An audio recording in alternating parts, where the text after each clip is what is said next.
చంద్రిక చామంతిని తీసుకొని రమాదేవి ఇంటి దగ్గరికి వస్తుంది.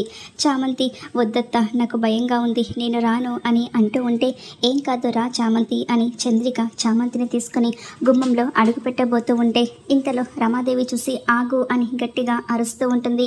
అలా అరిచేసరికి చామంతి, చంద్రిక గుమ్మం దగ్గరే ఆగిపోతారు.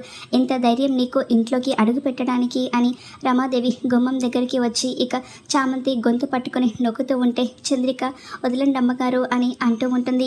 చామంతి కూడా వద్దమ్మా అని అంటూ ఉంటే రమాదేవి వినకుండా చామంతి గొంతు నొక్కుతూ, నీకు ఎంత ధైర్యం ఉంటే ఇంట్లో అడుగు పెట్టడానికి వస్తావు, నిన్ను చంపేస్తానే, నిన్ను బతకనివ్వను అని రమాదేవి అలా గొంతు నొక్కుతూ ఉంటే, ఇంతలో చిత్రావతి, ఎవరిని ఇంట్లోకి రానివ్వనంటున్నావు అని గట్టిగా అంటూ ఉంటుంది.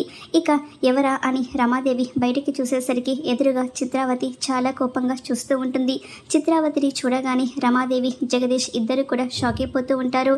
ఇక చిత్రావతి గుమ్మం దగ్గరికి వచ్చి చామంతి చేపట్టుకొని, నువ్వు లోపలికి రా చామంతి అని చామంతిని ఇంట్లోకి తీసుకొస్తూ ఉంటే రమాదేవి చాలా భయంగా అలా వెనక్కి నడుచుకుంటూ వెళ్ళిపోతూ ఉంటుంది.